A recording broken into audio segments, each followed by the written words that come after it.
Minha mãe mandou um recado de voz. Você está fora do negócio da família. Espere uma ligação do nosso advogado. Sou Olivia Reynolds, 34 anos e até o mês passado, era CEO da Reynolds Fashions, nossa cadeia de lojas de roupas familiares que vale milhões. Por 6 anos dediquei 70 horas semanais construindo o que meu pai começou, acreditando que família e negócios eram inseparáveis. Então chegou aquela terça-feira à tarde, sentada em um café na esquina, quando o recado de voz da minha mãe despedaçou tudo. Você está fora do negócio da família. Espere uma ligação do nosso advogado. Minhas mãos tremeram ao processar essas 11 palavras que apagaram anos de sacrifício. O início da Reynolds Fashions. Reynolds Fashions não era apenas um negócio. Era o altar no qual nossa família adorava. Meu pai, George Reynolds, começou com uma única boutique em Seattle em 1985, vendendo roupas de grife que ele pessoalmente selecionava de Nova York e Milão. Seu olho para tendências de moda que ressoariam com profissionais de classe média alta transformou uma loja em 3 em 5 anos. Minha mãe, Vivian, inicialmente cuidava da contabilidade enquanto criava 3 filhos. Mas seus instintos comerciais aguçados eventualmente a posicionaram como parceira igual do meu pai, e depois, sua superior na tomada de decisões. Crescendo, assisti essa dinâmica mudar conforme a influência da minha mãe crescia junto com a expansão da empresa. Nossa infância não era típica por qualquer padrão. Enquanto outras crianças passavam fins de semana em festas do pijama ou jogos de futebol, os filhos Reynolds estavam aprendendo gestão de estoque e atendimento ao cliente no chão das lojas. Meu 16º aniversário não foi comemorado com amigos. Em vez disso, recebi minha primeira tarefa de planilha analisando padrões de vendas sazonais. Meu irmão mais velho, Marcos, 2 anos mais velho que eu, era claramente posicionado como filho dourado desde cedo. A mãe constantemente elogiava sua liderança natural apesar de sua tomada de decisão impulsiva. Minha irmã do meio, Rebecca, não conseguia suportar a pressão e comparação constante. Aos 22 anos, ela anunciou que não queria nada com a Reynolds Fashions e se mudou para Portland para se tornar professora de arte. A família praticamente a renegou por anos, falando seu nome apenas em sussurros de decepção. Minha jornada de volta para casa. Eu tomei um caminho diferente, acreditando que poderia conquistar meu lugar através de competência e educação. Estudei negócios em Wharton, ganhei meu MBA com honras. E até trabalhei por 2 anos em uma varejista de luxo francesa para trazer perspectiva internacional de volta para a Reynolds Fashions. Quando retornei aos 28 anos, a empresa havia expandido para 15 lojas pelo Noroeste, mas estava lutando com a modernização. O e-commerce era uma reflexão tardia, e os sistemas de gestão de estoque ainda eram em grande parte manuais. Identifiquei imediatamente oportunidades de crescimento e eficiência. Em 2 anos de implementação das minhas estratégias, aumentamos os lucros em 30%, expandimos para 23 locais, e construímos uma presença online robusta que representava 25% da receita total. Apesar desses sucessos, minha posição na hierarquia familiar permaneceu inalterada. O diagnóstico de Parkinson do meu pai gradualmente o removeu das operações diárias, deixando minha mãe firmemente no controle. Ela mantinha o título de CEO enquanto eu fazia a maior parte do trabalho operacional pesado como CEO. Marcos detinha o título de diretor de marca, que principalmente envolvia comparecer a desfiles de moda e fazer aparições ocasionais nas lojas para moral. Essa estrutura de propriedade refletia décadas de política familiar. A mãe detinha 45%, eu havia conseguido garantir 40% através do apoio do meu pai antes de sua condição piorar, e Marcos detinha 15%. Sinais de alerta. Cada pequena vitória no negócio vinha com um custo pessoal. Reuniões de tomada de decisão frequentemente terminavam com minha mãe dizendo coisas como: isso pode funcionar em alguma empresa europeia, mas este é um negócio familiar construído na tradição. Cada vez que eu trazia profissionais qualificados para fortalecer nossa equipe, Marcos sussurrava preocupações sobre estranhos não entenderem nossos valores. Apesar dessas frustrações, permaneci dedicada a Reynolds Fashions. Recusei ofertas lucrativas de grandes corporações varejistas, rejeitei uma empresa de capital de risco que queria minha expertise para seus investimentos em moda. E adiei minha vida pessoal repetidamente. Convenci-me de que o negócio valia os sacrifícios, que um dia minhas contribuições seriam totalmente reconhecidas e que no final, a família escolheria lealdade sobre controle. A verdade era que eu estava sustentando uma fantasia de que minha família valorizava minhas contribuições tanto quanto eu valorizava fazer parte de algo que construímos juntos. Os sinais de alerta estavam lá nas pequenas exclusões, nas conversas paralelas que paravam quando eu entrava nas salas, e nas decisões já tomadas antes das reuniões formalmente começarem. Mas eu não estava pronta para ver o padrão até que fosse impossível ignorar. A primeira grande rachadura. A primeira grande rachadura na minha fachada de negócio familiar apareceu depois que liderei uma campanha de marketing que ganhou atenção nacional. Fizemos parceria com um designer de moda sustentável em ascensão e lançamos uma coleção ecológica que foi destaque na Vogue e gerou nossa maior receita trimestral única na história da empresa. Durante o jantar comemorativo, minha mãe fez um brinde à maravilhosa equipe de marketing sem mencionar meu nome uma vez. Enquanto Marcos ficou sentado em silêncio examinando sua taça de vinho em vez de reconhecer meses do meu planejamento estratégico. Quando publicações de negócios entraram em contato para entrevistas, a mãe insistiu em ser a única porta-voz, relegando meu papel ao status de esforço de equipe em comunicados de imprensa. A afronta doeu, mas racionalizei como a abordagem geracional da minha mãe à liderança. Minha intuição gritou que algo estava errado quando a equipe executiva se reuniu para discutir nossa estratégia de expansão da Costa Oeste. Eu havia preparado uma análise extensa do mercado de Los Angeles, incluindo locais potenciais, relatórios demográficos e receitas projetadas baseadas em nossos padrões de expansão anteriores.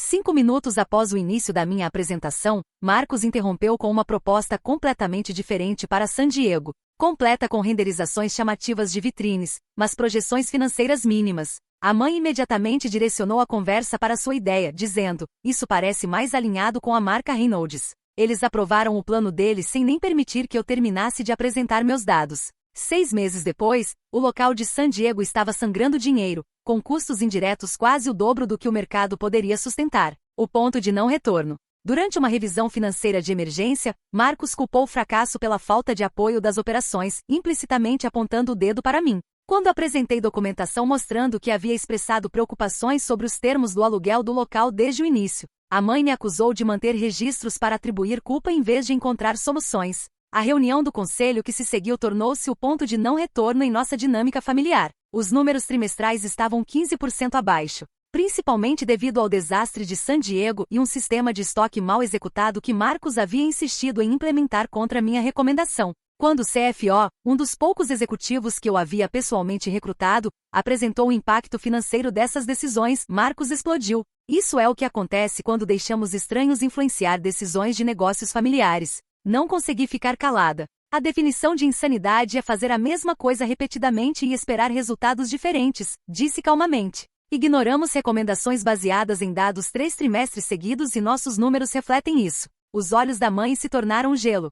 Chega, Olivia. Seu irmão está tentando abordagens inovadoras enquanto você está presa em planilhas e números. Nem tudo é sobre dados. A deterioração. O frio em nosso relacionamento se espalhou além da sala de reuniões. A mãe começou a me excluir de reuniões importantes, agendando-as quando eu tinha compromissos imóveis com clientes, ou simplesmente esquecendo de me adicionar aos convites do calendário. Minha reunião semanal individual com ela foi repetidamente cancelada devido a assuntos mais urgentes. Até jantares familiares casuais se tornaram campos de batalha de comentários passivo-agressivos e olhares de lado. Tentei amenizar a lacuna cada vez maior através de gestos pessoais, acreditando que fortalecer os laços familiares poderia curar nosso relacionamento profissional. Organizei uma festa surpresa de 70º aniversário para a mãe, incluindo cuidadosamente todas as suas coisas e pessoas favoritas. Ela pareceu genuinamente tocada, mas no dia seguinte voltou a me tratar como uma funcionária em vez de uma filha ou parceira de negócios. Descobertas perturbadoras.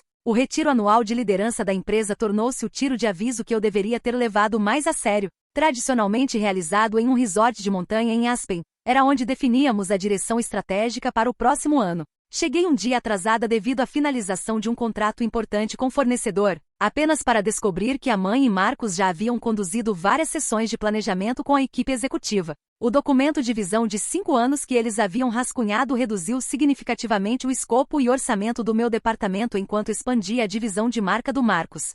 Quando questionei isso diretamente, a mãe sorriu friamente e disse: "Pensamos que você apreciaria que cuidássemos disso enquanto você estava ocupada com suas negociações de fornecedor." Naquela noite, enquanto procurava por um arquivo de apresentação perdido no drive compartilhado da empresa, me deparei com uma pasta confidencial chamada Reestruturação Organizacional 2024. Dentro estavam rascunhos de organogramas mostrando minha posição diluída com vários dos meus subordinados diretos reatribuídos a um novo departamento sob Marcos. As propriedades do documento mostravam minha mãe como autora e havia sido modificado apenas 2 dias antes. Naquela noite, encarando o teto do meu quarto de hotel, finalmente reconheci o que meu coração havia negado. Apesar de possuir 40% da Reynolds Fashions, eu estava sendo sistematicamente empurrada para fora do próprio negócio que havia ajudado a modernizar e crescer. A questão não era mais se isso aconteceria, mas como e quando eles fariam sua jogada, e se eu deixaria a lealdade familiar superar meu autorrespeito quando fizessem. A fase final da traição. A fase final da traição da minha família começou durante negociações com a Lumière,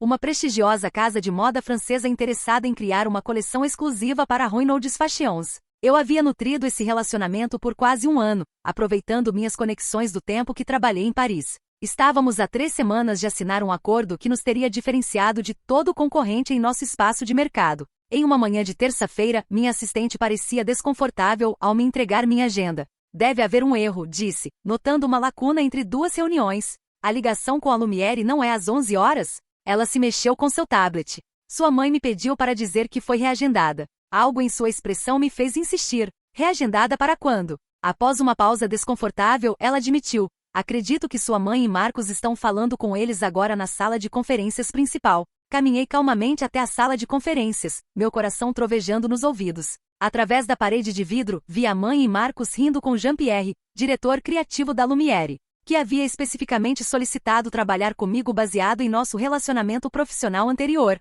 A mãe me notou parada do lado de fora e brevemente se desculpou. Estamos cuidando disso, Olivia, disse mal abrindo a porta. Jean-Pierre queria discutir algumas preocupações sobre os parâmetros da coleção, e pensei que seria melhor se a liderança sênior as abordasse diretamente. Eu estabeleci esse relacionamento, repliquei, mantendo minha voz firme apesar da raiva crescendo dentro de mim. Deveria fazer parte de qualquer discussão sobre preocupações. A expressão da mãe endureceu. Você está sendo emocional novamente. É por isso que Marcos precisa intervir em negociações delicadas. Seu apego aos projetos nubla seu julgamento. A descoberta da verdade. Quando liguei para Jean-Pierre mais tarde para entender o que havia acontecido, ele soou confuso. Sua mãe disse que você estava focando em operações e não teria tempo para os aspectos criativos da colaboração. Ela nos assegurou que esta era sua preferência. O desmantelamento sistemático do meu papel acelerou após esse incidente. E-mails para minha equipe ficavam misteriosamente sem resposta até eu descobrir que a mãe havia instruído eles a me copiarem em todas as comunicações comigo. Membros-chave da equipe foram reatribuídos a diferentes departamentos sem consulta. Meu escritório foi relocado do andar executivo para um espaço menor perto do departamento de TI durante um fim de semana quando eu estava fora da cidade, explicado como consolidação de equipes para melhor colaboração. Uma tarde, avistei William Shen, o conselheiro jurídico de longa data da empresa, saindo do escritório da minha mãe com uma pasta grossa de documentos. Quando me viu, rapidamente desviou o olhar e se apressou em direção ao elevador. Meu acesso administrativo a certos sistemas financeiros foi revogado para atualizações de protocolo de segurança que de alguma forma nunca afetaram outros executivos. As paredes estavam se fechando, mas eu não estava pronta para me render sem entender minhas opções. Preparando a defesa. Procurei Richard Daniels, ex-conselheiro de negócios do meu pai que havia se aposentado 3 anos antes. Nos encontramos para café em um pequeno café longe de qualquer localização da Reynolds Fashions. Seu pai sempre se preocupou com isso, Richard confidenciou após ouvir minha situação. Vivian é brilhante com negócios, mas ela vê controle como não negociável. George insistiu que você conseguisse essa participação de 40% porque temia exatamente esse cenário. O que você faria na minha posição? Perguntei. Seus olhos se enrugaram com simpatia. Documente tudo. Prepare-se para todos os cenários. E lembre-se de que às vezes vencer não significa conseguir do seu jeito. Significa proteger seu valor e dignidade. Seguindo seu conselho, comecei a documentar meticulosamente cada instância de exclusão e sabotagem. Fiz backup de e-mails importantes e registros de minhas contribuições para o crescimento da empresa. Consultei discretamente um consultor financeiro sobre o valor real da minha participação acionária. A última tentativa. Em uma tentativa final de salvar tanto o relacionamento familiar quanto minha posição profissional, convidei a mãe e Marcos para jantar no restaurante favorito do nosso pai, esperando que o local neutro e sentimental pudesse abrir um caminho para a conversa honesta. A noite começou cordialmente o suficiente, com reminiscências sobre os primeiros dias do pai construindo o negócio. Mas quando gentilmente abordei o assunto das mudanças recentes, o comportamento da mãe instantaneamente se transformou. Estou desapontada que você esteja levando decisões de negócios tão pessoalmente, disse,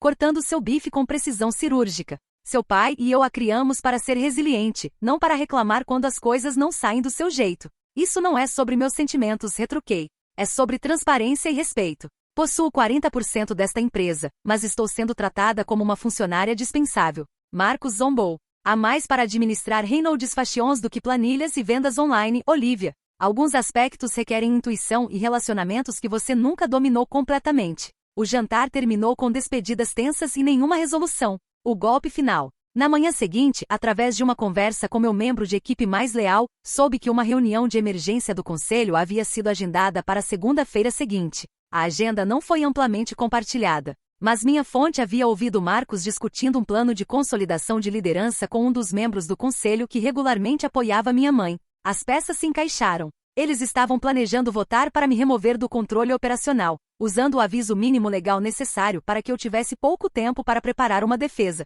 Apesar do impacto emocional sísmico dessa percepção, uma estranha calma se instalou sobre mim. Por anos, eu havia lutado para provar meu valor para pessoas que já haviam decidido meu lugar. A questão não era se eu poderia vencer essa batalha, mas se ela valia a pena ser travada nos termos deles. Mal sabia eu que a decisão seria tomada por mim em 24 horas, com um único recado de voz que mudaria tudo. O dia fatídico. Aquela terça-feira fatídica havia começado com uma nota alta. Eu acabará de concluir uma reunião promissora com o Aster Group, uma empresa de tecnologia varejista interessada em criar um sistema exclusivo de gestão de estoque para varejistas de moda multicanal. Seu CEO havia me procurado especificamente baseado em um artigo que escrevi para o Retail Business Quarterly sobre integração de estoques online e de lojas físicas. A parceria potencial poderia ter revolucionado nossas operações e posicionado o Reynolds Fashions como uma inovadora da indústria.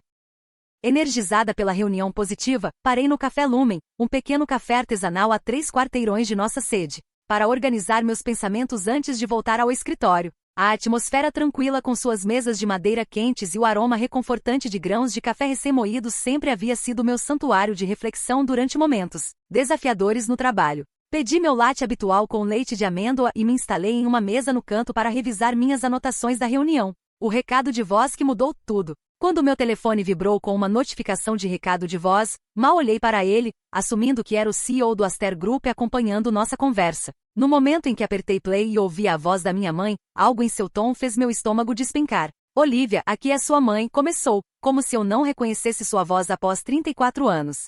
O comitê executivo se reuniu esta manhã e decidiu unanimemente que seus serviços como CEO não são mais necessários na Reynolds Fashions. Sua resistência à nossa direção estratégica e consistente sabotagem das decisões de liderança não nos deixam escolha. Você está fora do negócio da família. Espere uma ligação do nosso advogado sobre os termos de sua saída. Seu acesso ao prédio foi desativado imediatamente. Por favor, coordene com o RH para recuperar seus pertences pessoais. O ruído ambiente do café desapareceu em um zumbido distante enquanto a voz fria da minha mãe continuava. Esta é uma decisão de negócios, não familiar. Espero que você a trate com um profissionalismo que condiga com o nome Reynolds. A mensagem terminou sem nem mesmo um tchau. Minhas mãos tremiam tão violentamente que café derramou sobre a borda da minha xícara em minhas anotações da reunião. O barista notou e trouxe guardanapos, perguntando se eu estava bem. Devo ter acenado, mas por dentro, uma onda de emoções ameaçava me afogar. 6 anos de semanas de 70 horas de trabalho, ofertas de emprego recusadas de concorrentes que teriam dobrado meu salário, relacionamentos adiados e objetivos pessoais. As férias que cancelei para lidar com a crise quando a loja fracassada de Marcos em San Diego abriu. A véspera de Natal que passei reconciliando finanças de fim de ano, porque nosso contador havia cometido erros nos relatórios devido aos prazos apressados do meu irmão. Aniversários comemorados com cupcakes às pressas na sala de conferências porque contagens de estoque não podiam esperar. Tudo isso passou pela minha mente em uma cruel apresentação de slides de sacrifícios feitos para pessoas que acabaram de me descartar via recado de voz. A resposta estratégica. As paredes do café pareciam se fechar enquanto lágrimas se formavam em meus olhos. Peguei meus pertences e saí às pressas, engolindo ar fresco que não fez nada para aliviar o aperto no meu peito. Não conseguia enfrentar voltar ao escritório ou ir para casa onde memórias de jantares de negócios e sessões de estratégia assombravam cada cômodo. Em vez disso, dirigi sem rumo, eventualmente parando em um mirante cênico acima da cidade. Seattle se estendia abaixo, alheia ao meu terremoto pessoal. Meu telefone continuava vibrando com e-mails e mensagens que não conseguia me forçar a ler. Em vez disso, liguei para a única pessoa que poderia entender, minha irmã Rebecca. Eles finalmente fizeram isso, disse quando ela atendeu, minha voz rachando apesar dos meus melhores esforços para manter a compostura. Diferente dos anos de comunicação tensa antes, Rebecca não disse eu te avisei. Em vez disso, ela ouviu enquanto tudo jorrava de mim em uma torrente de dor e traição. Venha ficar comigo por alguns dias, ofereceu. Ganhe alguma distância antes de decidir o que fazer a seguir. Prometi considerar, mas sabia que precisava entender minhas opções primeiro. Minha próxima ligação foi para Patrícia Wang, uma advogada corporativa que conheci através de um grupo de networking de mulheres de negócios. Ela concordou em me ver imediatamente. O escritório de Patrícia, com suas linhas limpas e vista espetacular do Monte Rainier, proporcionou uma sensação de ordem que minhas emoções desesperadamente precisavam. Baseado no que você descreveu, eles estão esperando te pressionar a uma venda de pânico de suas ações, explicou após ouvir minha história. Eles calcularam que seu apego emocional ao negócio e relacionamentos familiares te farão vulnerável a aceitar menos do que o valor de mercado. Eles realmente podem me forçar a sair operacionalmente enquanto possuo 40%? Perguntei. Infelizmente sim. Sua propriedade te dá direitos financeiros, mas não direitos de gestão garantidos, a menos que especificamente delineado no acordo de acionistas. Ela examinou os documentos que eu havia trazido. No entanto, eles não podem te forçar a vender suas ações e seus 40% te dão alavancagem significativa, tomando controle. Quando retornei para casa naquela noite por hábito, tentei fazer login no sistema da empresa para verificar um cronograma de pagamento de fornecedor. Acesso negado piscou na tela. Meu e-mail da empresa retornou a mesma mensagem. Eles não perderam tempo executando a excisão digital da minha existência na Reynolds Fashions. A minuciosidade da minha remoção pareceu sal em uma ferida aberta. Passei a noite alternando entre lágrimas de dor e raiva, entre rascunhar respostas escaldantes e contemplar a exposição pública das táticas da minha família. Mas quando a primeira luz do amanhecer filtrou pela janela do meu quarto, uma clareza incomum se instalou sobre mim. Lutar com eles nos termos deles apenas me arrastaria mais fundo em seu jogo tóxico. Minha mãe esperava que eu implorasse, discutisse ou ameaçasse ação legal. Reações que justificariam sua narrativa de mim como emocional e não profissional. Em vez disso, eu responderia com a única coisa que ela nunca antecipou: aceitação calma seguida de ação estratégica. Não daria a ela a satisfação de me ver quebrar ou a munição de um surto emocional. Em vez disso, usaria o único poder real que tinha, minha participação de 40%, de uma forma que ela nunca esperou. Com determinação renovada, tomei banho, me vesti com minha roupa mais inspiradora de confiança, e me preparei para colocar em movimento um plano que mudaria para sempre a dinâmica de poder da Reynolds Fashions e meu relacionamento com minha família. Executando o plano, a percepção de que eu detinha poder substancial através da minha participação acionária transformou completamente minha abordagem. Em vez de reagir emocionalmente como minha mãe esperava, decidi fazer movimentos calculados que protegeriam tanto meus interesses financeiros quanto minha dignidade. Minha primeira ligação naquela manhã foi para Meridian Partners, uma empresa de private equity que havia expressado interesse na Reynolds Fashions durante uma conferência da indústria. Seu diretor-gerente, Jonathan Levine, havia me dado seu número direto, dizendo que estavam sempre interessados em marcas varejistas bem estabelecidas com potencial de crescimento. Não estou ligando sobre uma aquisição completa, esclareci após explicar minha situação. Estou explorando opções para minha participação de 40%. O interesse de Jonathan foi imediato. Essa é uma posição minoritária significativa. Você estaria aberta para se encontrar esta tarde? Concordei, mas sabia que precisava explorar todas as opções antes de tomar qualquer decisão. Minha segunda ligação foi para Robert Kaplan, ex-amigo do meu pai e rival de negócios que possuía Kaplan & Sons, uma cadeia varejista concorrente com locais principalmente na costa leste. Meu pai e Robert haviam mantido uma competição respeitosa por décadas, ocasionalmente se encontrando para conhaque e charutos apesar de serem concorrentes diretos. Robert atendeu no segundo toque, sua voz rouca e instantaneamente reconhecível. Olivia Reynolds. Faz tempo demais. Como está o George? A preocupação genuína em sua voz quando o atualizei sobre a condição do meu pai me lembrou de uma época quando relacionamentos de negócios tinham dimensões humanas. Quando expliquei minha situação, a resposta de Robert me surpreendeu. Aqueles tolos. Você era a melhor coisa que aconteceu àquela empresa. Vivian sempre foi mais preocupada com controle do que crescimento. Sua franqueza foi refrescante após anos navegando o estilo de comunicação passivo-agressivo da minha mãe. Tenho procurado oportunidades de expansão na costa oeste, continuou. Adquirir uma participação na Reynolds nos daria presença de mercado imediata sem começar do zero. As negociações. Ao meio-dia, havia agendado reuniões com a Meridian Partners e Robert Kaplan, junto com 2 outros potenciais compradores que Patrícia havia sugerido. Cada reunião exigia preparação cuidadosa para apresentar o verdadeiro valor da minha participação. Reuni relatórios financeiros, projeções de crescimento e documentos de análise de mercado que felizmente havia feito backup no meu armazenamento pessoal na nuvem. As próximas 48 horas se tornaram uma maratona de negociação cuidadosamente orquestrada. Me encontrei com Jonathan da Meridian Partners em uma sala de conferências de hotel sofisticado, onde ele trouxe seu analista da divisão varejista e conselheiro jurídico.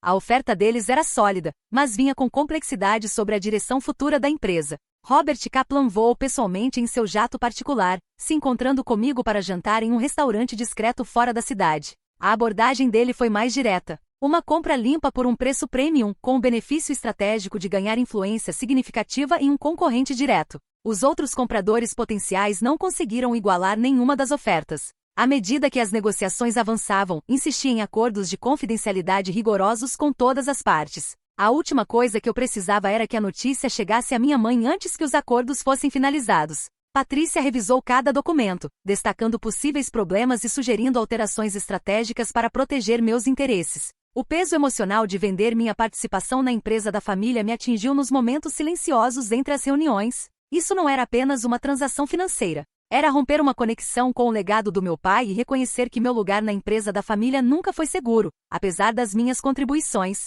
Ainda assim, a cada sessão de negociação, eu sentia um crescente senso de empoderamento substituindo a dor e a traição iniciais. Na noite de quinta-feira, 48 horas após receber a mensagem de voz da minha mãe, eu havia tomado minha decisão. A oferta de Robert Kaplan superava a da Meridian em 12% e incluía menos complicações. Mais importante ainda, havia uma certa justiça poética em vender minhas ações para o maior concorrente do meu pai. Uma empresa que traria novas perspectivas e desafiaria o pensamento estagnado ao qual minha mãe e meu irmão se agarravam. A reunião de assinatura aconteceu no escritório da Patrícia. Quando Robert e eu assinamos os documentos finais transferindo minha participação de 40% na Reynolds Fashions, ele apertou minha mão com firmeza. Seu pai teria orgulho do seu talento para os negócios, Olivia. E francamente, eu a contrataria sem pensar duas vezes, se você tiver interesse. Agradeci a ele, mas expliquei que precisava de um tempo para considerar meus próximos passos. A confirmação da transferência apareceu no meu e-mail às 17 horas e 47 minutos depois. Como a transação seria automaticamente sinalizada no sistema financeiro da empresa, enviei uma mensagem de texto com uma única palavra para minha mãe. Entendido. Desativei as notificações de membros da família e foquei nos aspectos práticos da separação. Naquela noite, organizei uma visita à sede da Reynolds Fashions fora do horário comercial, quando o andar executivo estaria vazio. O segurança, que me conhecia desde que entrei na empresa, ficou confuso ao ver no computador que meu acesso havia sido revogado. Deve ser um erro de sistema, senhorita Reynolds, disse ele, usando sua chave mestra para me deixar entrar. Agradeci com um cartão presente para a tia Chose preferida dele, sabendo que essa provavelmente seria nossa última interação. O escritório, que havia sido minha segunda casa por 6 anos, agora parecia um museu de promessas quebradas. Empacotei meus pertences pessoais de forma eficiente em 2 caixas de papelão, fotos de família, prêmios de design, a caneta tinteiro que meu pai me deu quando me tornei COO, livros de referência e alguns itens sentimentais das comemorações com a equipe. Deliberadamente deixei para trás a placa da campanha de rebranding bem-sucedida e vários artigos emoldurados que destacavam o crescimento da Reynolds Fashions sob minha liderança. Eles faziam parte da história da empresa agora, não eram mais meus para levar. Ao colocar minhas chaves do escritório e o cartão corporativo sobre a mesa, uma leveza estranha substituiu o peso que vinha me esmagando há meses. O que quer que acontecesse a seguir já não era mais minha responsabilidade nem preocupação. Antes de sair, enviei um breve e-mail profissional aos meus antigos subordinados diretos, agradecendo pela dedicação sem mencionar as circunstâncias da minha saída. Muitos deles em breve enfrentariam mudanças significativas quando a notícia da mudança de propriedade se tornasse pública. O passo final da minha resposta estratégica foi reservar uma estadia de 3 semanas em um resort de luxo em Bali. Os fundos da transação levariam alguns dias para serem liberados, e eu queria distância física e emocional quando o inevitável colapso começasse. Na noite seguinte, quando o voo noturno decolou, coloquei meu celular no modo avião com a sensação de ter retomado o controle da minha vida. Pela primeira vez em anos, eu não era responsável pelos problemas da Reynolds Fashions, pela aprovação da minha mãe ou pelos fracassos do meu irmão. Em vez de lutar em um jogo manipulado, eu havia mudado completamente as regras. A bela ironia? Eu havia respondido exatamente como minha mãe exigiu na mensagem de voz, com profissionalismo e dignidade, só que não da forma que ela esperava. O sol da manhã balinesa entrava por cortinas leves enquanto eu tomava suco fresco de manga na varanda da minha vila particular, com vista para campos de arroz em terraços que se estendiam até picos vulcânicos distantes. Após 3 dias de massagens, meditação e desconexão proposital da tecnologia, finalmente liguei o celular novamente. A enxurrada de notificações foi imediata e esmagadora. 72 chamadas perdidas, 147 mensagens de texto, 36 mensagens de voz e mais de 200 e-mails. As chamadas perdidas contavam uma história de pânico crescente. 17 da minha mãe em frequência cada vez maior, 23 de Marcos, várias de membros do conselho, executivos e até advogados da empresa. A primeira mensagem de voz da minha mãe, com carimbo de horário apenas 3 horas depois do meu entendido, ainda mantinha um tom profissional.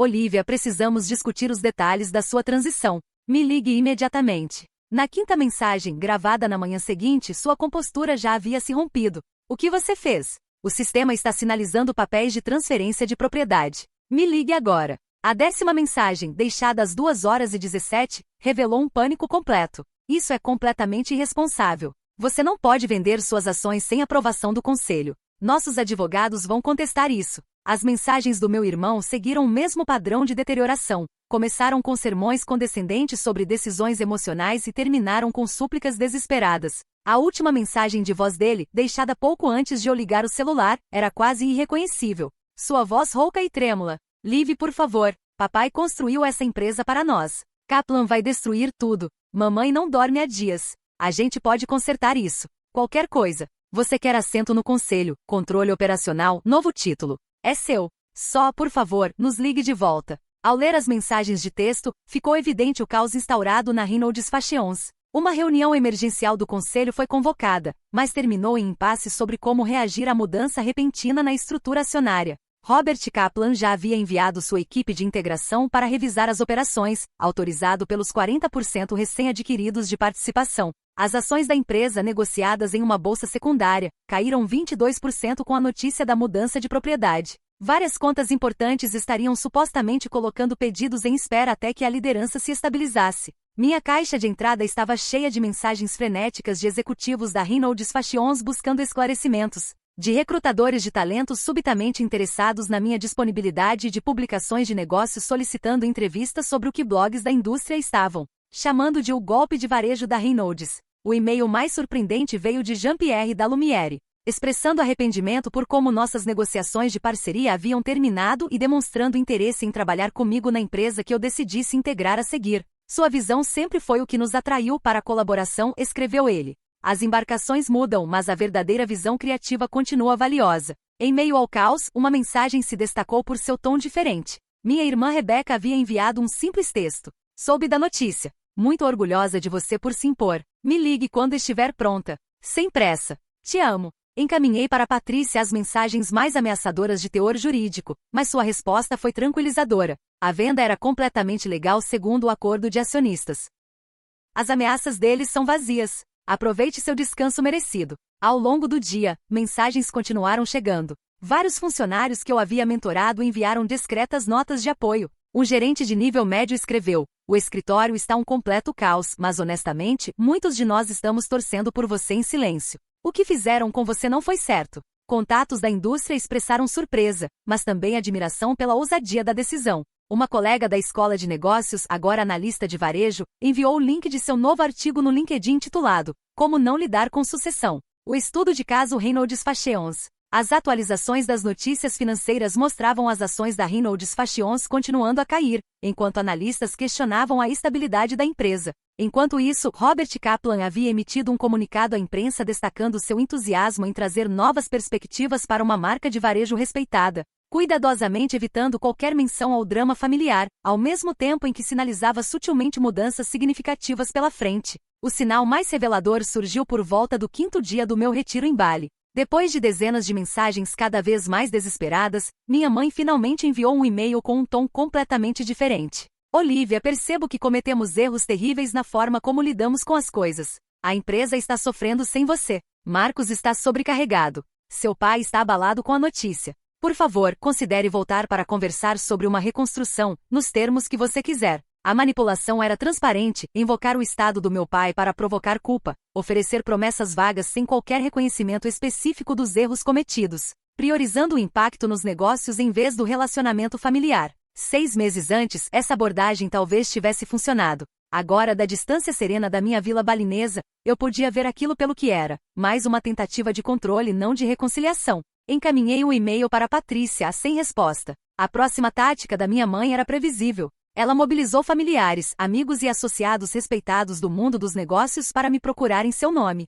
Nosso antigo advogado de família ligou falando com cautela. Não estou oficialmente representando sua mãe nesse assunto, mas como alguém que conhece você desde criança, queria saber se existe algum caminho para uma resolução. Mantive limites firmes, mas educados com todos esses intermediários. Estou tirando um tempo para considerar meus próximos passos. Agradeço a preocupação, mas isso não está aberto à negociação neste momento. A tentativa de manipulação por meio do meu pai foi a mais difícil de administrar. Marcos enviou uma foto do nosso pai com expressão confusa e abalada, dizendo que ele estava perguntando por mim. Esse foi o único ponto vulnerável que ainda restava em mim. Minha relação com meu pai sempre foi especial, e usar sua condição como ferramenta de pressão me pareceu especialmente cruel. Organizei uma videochamada privada com o cuidador dele, no horário em que minha mãe e meu irmão estariam no escritório. Ver seu rosto familiar, agora suavizado pela doença, mas ainda com os olhos gentis que eu lembrava, me emocionou às lágrimas. Disseram que você vendeu sua parte da loja, ele disse, com as palavras um pouco arrastadas,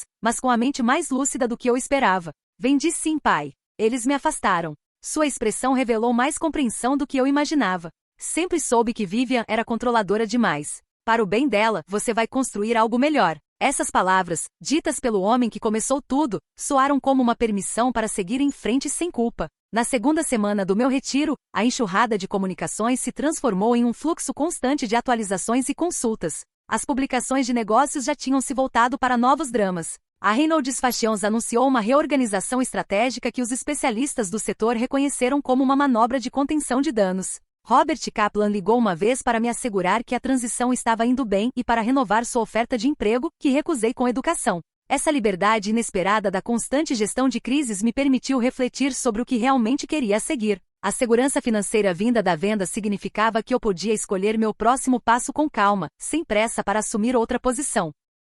A reação frenética à minha saída confirmou o que eu já suspeitava. Minhas contribuições tinham sido muito mais valiosas do que minha família jamais reconheceu. Essa percepção não era sobre vingança, mas sobre clareza. Eu não era o problema. Quando a terceira semana do meu retiro começou, senti que estava pronta para me reconectar com o mundo, nos meus próprios termos. As notificações constantes haviam diminuído para níveis administráveis. As mensagens da minha mãe mudaram de exigências para tentativas constrangedoras de manter uma conversa normal. Marcos, por outro lado, seguia alternando entre raiva e tentativas desesperadas de reconciliação. Era a hora de decidir quais relacionamentos valiam a pena preservar e quais limites precisavam ser permanentes. Minhas 3 semanas em Bali se tornaram o santuário que eu nunca soube que precisava. Cada manhã começava com yoga de frente para o oceano, seguida por sessões de escrita no diário que pouco a pouco deixaram de ser sobre raiva e passaram a explorar possibilidades. A diretora de bem-estar do resort, uma mulher indonésia serena chamada Inda, me guiou por técnicas de meditação voltadas especificamente para liberar traições e reconstruir a autoconfiança.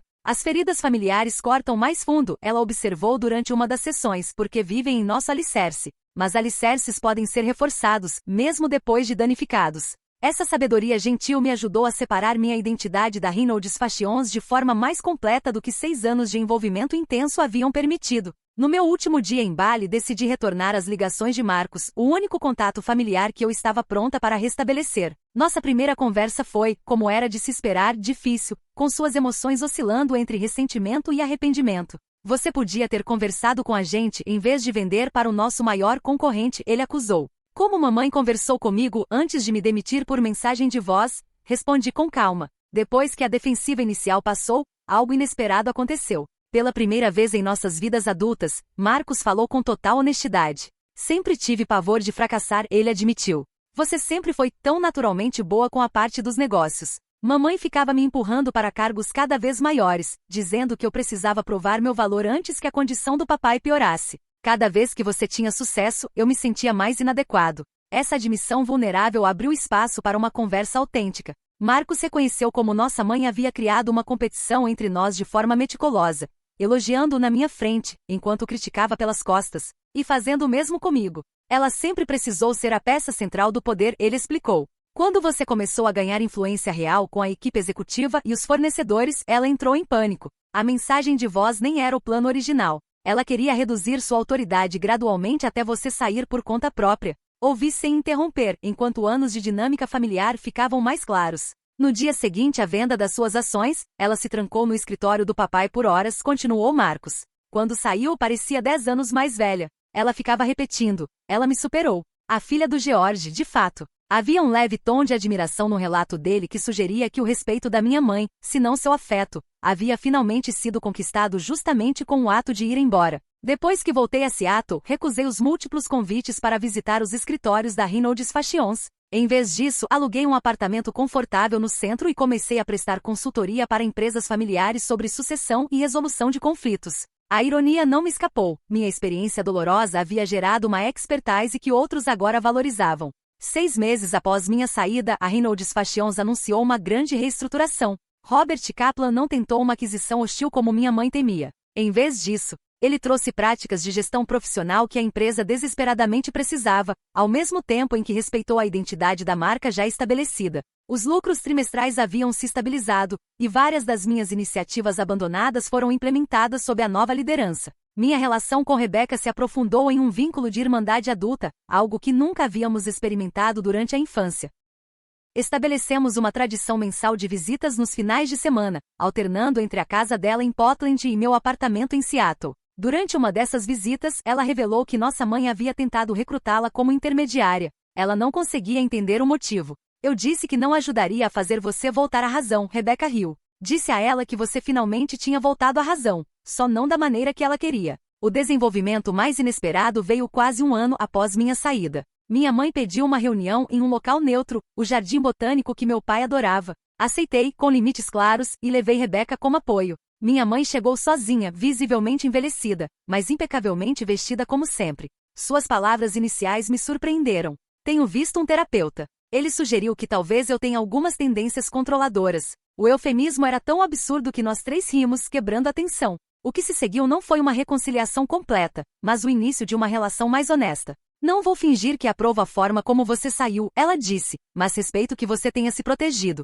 Seu pai sempre disse que você era mais parecida comigo, teimosa demais para o próprio bem. Não estou interessada em ser parecida com ninguém além de mim mesma, respondi. A conversa não curou décadas de dinâmicas familiares complicadas, mas abriu uma possibilidade que antes não existia. Nos relacionarmos como adultos com identidades separadas, e não apenas como extensões de papéis familiares. Hoje, 2 anos depois daquela mensagem de voz que mudou minha vida, minha consultoria ajuda proprietários de empresas familiares a criar planos de sucessão mais saudáveis. Faço parte do conselho de 2 empresas de varejo que valorizam minha experiência e minhas percepções. Estabeleci limites com minha família que permitem manter vínculos sem me perder neles. Mais importante ainda, aprendi que às vezes a resposta mais silenciosa, como o meu entendido por mensagem de texto, fala alto quando é sustentada por ações decisivas. O que inicialmente percebi como a maior traição se tornou o catalisador para construir uma vida autêntica, alinhada com meus valores, e não com as expectativas alheias. Para quem estiver enfrentando desafios semelhantes em negócios familiares, lembre-se, propriedade assume muitas formas. Cotas em uma empresa, sim, mas também a propriedade de suas escolhas, do seu valor e do seu futuro.